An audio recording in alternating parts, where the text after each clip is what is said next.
And then when the war ended, they had all this extra supply. So what did they do? So they have to increase the demand. So they basically forced kids in their schools to have milk, and they had all this marketing, like, oh, milk doesn't increase your weight, which was proven actually to be false. They just sued PCRM, Physicians Committee for Responsible Medicine.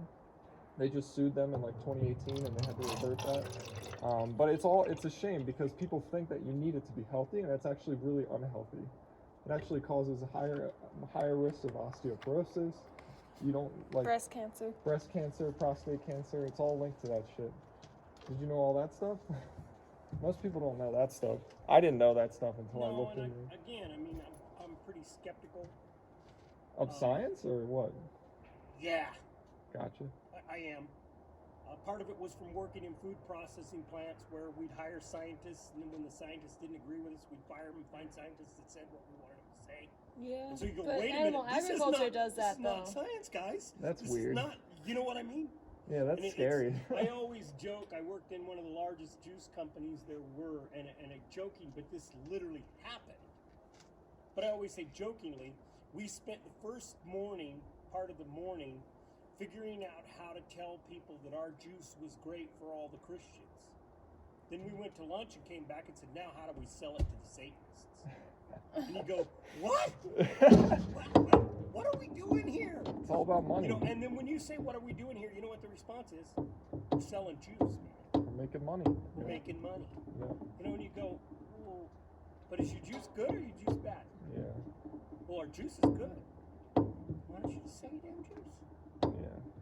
I wish they would change the subsidies in this country, though, and not subsidize things that are bad for the environment, you know, like dairy, meat, all that shit subsidized. That's the only reason that you and I could afford it.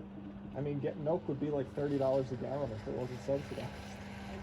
Unfortunately, a lot of that stuff gets crazy because when you do that, it's, you know, when you, like the argument between welfare and corporate welfare, either one exists without each other. Yeah, I just wish they would. I'm not trying to say either one's good. Yeah, Don't get me yeah. wrong. I'm just saying when you look at it, you go, okay, that's why they subsidize this shit so they can give food away free. And part of me agrees and part of me disagrees. When you worked on a dairy farm, you said you worked on large dairy farms. So did you see how they took the babies away from the moms and stuff? Yeah, they do that. How soon after birth did they do that? Depends.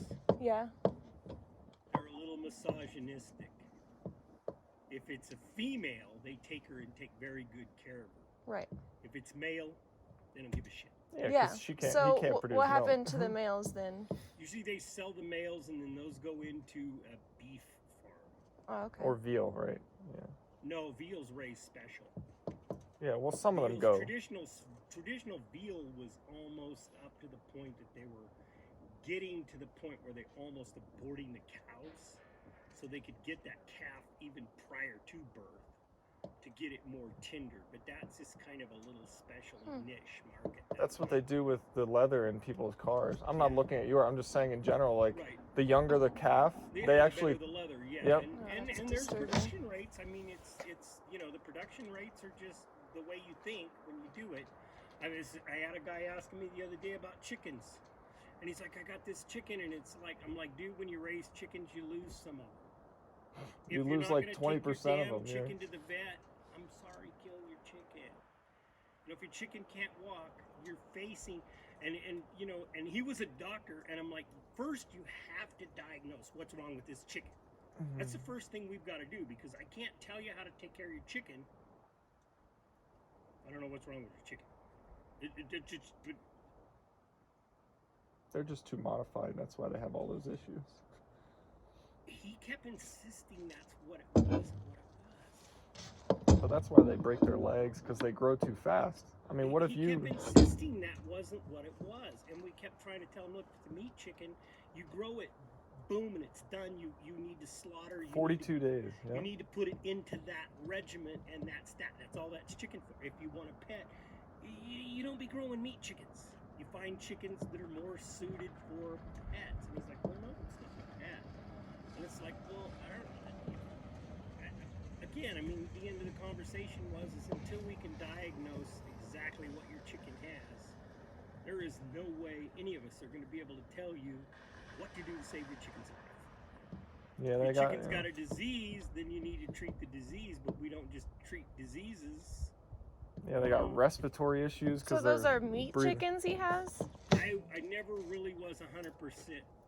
So why would he care about saving the chicken's life if he's just going to kill him anyway? It happens. Seems like a little hypocrisy, a little disconnect, cognitive dissonance. Did you, I mean, you're a ranger, right? Not technically. No? Well, you obviously care about nature and forests, right? Nah, not technically. Why are you doing this job then? It's a job. Interesting. It's just, I just thought maybe you'd carry that. Now, don't get me wrong. I mean, the reason why I hesitate and say not technically, I'm not, I'm not going to drive by and you're chopping down a tree, and I'm not going to stop and say, hey, you don't chop the tree Well, down. trees don't feel pain. But it Animals doesn't matter. do. You don't I'd chop rather the stop trees an down animal. here. I mean, and the whole mode of thinking has been pretty much, I mean, most of everybody I know doesn't just take resources for the hell of it. We don't just chop down trees. No, I'm not talking about chopping down trees. I'm I'm just talking saying, about cattle Most ranching. people, yeah. Right, I'm just saying. They most of the clear things- rainforests to make land for cattle ranching. Like in Brazil, the Amazon rainforest, the reason they were all on fire is all because of cattle ranching. It's like one of the main causes of deforestation. So I thought maybe if you were a ranger, maybe if you cared about like the beautiful forests around us right now, you wouldn't want to support meat because it's like really horrible for forests.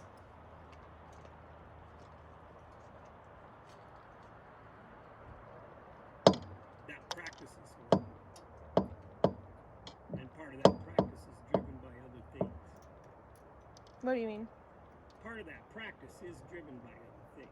What practice? Yeah, like very small percent. 80% of the rainforest Oh, yeah. is caused by cattle farming. That's why they cut it down. Yeah. Cattle farming and to grow the food for soy the cattle. for the And cattle. the reason we go to cattle farming in rainforests is kind of. But it's all unnecessary because we could just that have goes plant back to foods. greed. You know Yeah. what I'm saying? Oh yeah. No, they. That goes I've. back to a different kind of vein of the conversation. And Yeah, that's- I've- and I've- that's we can, and that part of the conversation to me goes to it's kind of like I love guitars. Yeah, we got 2 in there. So, am I a creep because they use rosewood on the fingerboards of a Martin? Yeah, you could argue that stuff I too. think we should begin to. It's kind of silly to compare that to what cattle ranching does, though. Like, Yeah, But one I think we should object. think about harvesting all these things without greed. Now, the rosewood, people go out and poach the rosewood because they don't have any other resources. And yeah, I look at that and go, that's terrible. They're going into their national forests and they're chopping down trees because it's a resource that they want. And shouldn't we figure out a better way to get that stuff? Shouldn't we figure out a better way to get food? All we're eating animals is because of taste. Yep. We don't do it because of any other reason but simple pleasure. yeah. And If you took that and described it in any other way, serial killers kill for pleasure. Are they justified to kill those people just because they get pleasure out of that? Fuck no.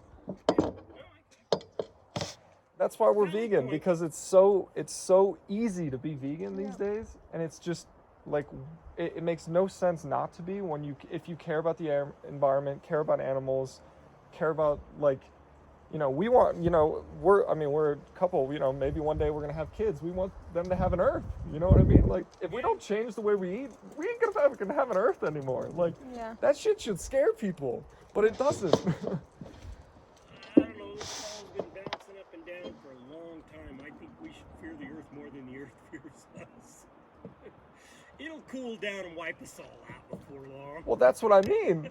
It does it every time, though. I mean, It has, I know, but So yeah, I mean, and that's not to think that I just don't give a fuck, and I'm, you know what I mean. I just go around destroying shit, or Yeah. I mean, I'm. There's a lot of things that I look at and go, no. I mean, got in an argument with my neighbor because he burned all of his milk jugs. It's like, hey, asshole, take them down and recycle them or put them in the trash. Don't burn them in your yard. Yeah, it's not good for the air. Don't be telling me what to do. It's like, I'm just telling you it don't make much sense. That's all I'm saying at this point. Yeah. It stinks. That's what we're telling you about eating meat and animal products. Yeah. But no, I don't know.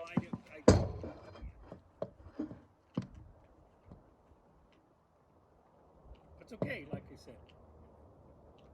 Yeah, we just wish people would understand that eating meat isn't a personal choice, you know, like there's a victim involved. You know, you smoking a cigarette, that's a personal choice. But when you eat an animal, there's a victim involved, and that victim, you're disregarding that choice of that victim. That victim wants to live. And if we can avoid doing that, you know, there's why choose to be cruel if we don't have to? It just doesn't make any sense. And I mean, hey, we have a car, you know, it's not like that's great for the environment either, but there's a scale, you know. I have a phone, that's not good for the environment either. Right.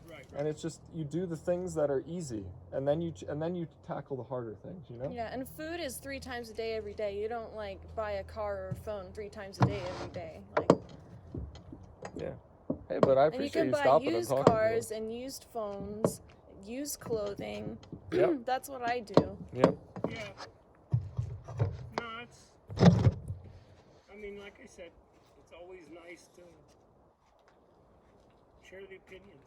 Yeah. I mean, you know, We're good to cook here, right? I don't know if technically, I don't think so. oh no. Is this closed? I didn't say anything to you, so if somebody else comes along that's law enforcement, they're usually just going to give you a word. Gotcha. You know what I mean? They're going to tell you that this is not a picnic area. You have to go to a picnic area.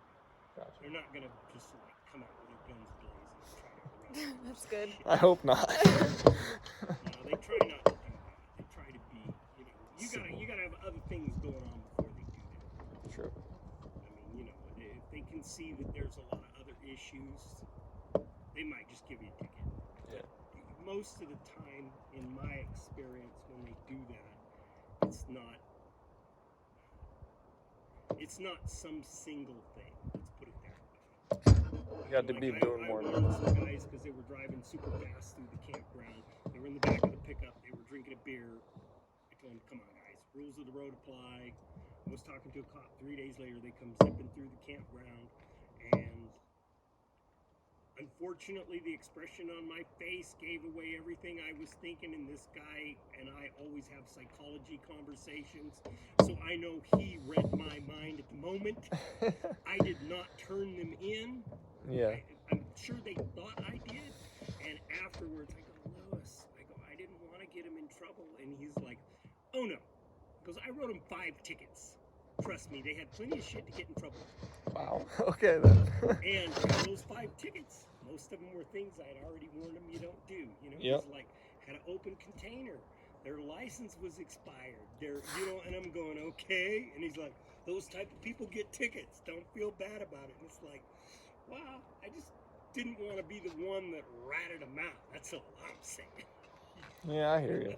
Nobody wants to be that person. No. All right, guys. Well, it's a pleasure. Yep. Thanks for talking to us. Blessing. Ah, Enjoy the park. we will. There's lots of good Is stuff. everything open in Kings Canyon, or? Kings Canyon is closed. That's what I thought. Yeah, Okay. the gate is swung yesterday. So, Gotcha. So I don't know where you're from. I usually ask, but Pennsylvania. that's right. You said that. We're from a far distant land. See how I don't even pay attention really. So if you make it back, try to make it back in the summer when it's open because it is spectacular. You will really, really love. Yeah. You will. You'll dig the hell out of Kings Canyon. Yeah, we've only really been through Sequoia, so. Yeah. Kings Cool. Canyon's it's phenomenal. Well, that helps us because we'll probably won't. We were gonna stay another night because we were gonna spend the day here, but that's not gonna happen. So maybe we'll just head back towards Sequoia. And... Make sure you see the Grant tree while you're here. Okay. It's just right down the road. It's a quick, easy walk, and second largest tree on the planet. Gotcha. Besides Sherman. Well, it's the second largest. Yeah. Sherman is the largest. Nice. So I mean, you know, you want to see both of those. Yeah, we were just in Redwood, yeah. so we saw those too. Those were Redwoods are the tallest. Yep. Mm-hmm. These are by volume and by weight, right? Right. Yep. Right. Because the wood is so much more brittle. When you get the height, the wind blows it. Gotcha. That makes sense. All right, guys. Have fun. Have Have a a good good day. one.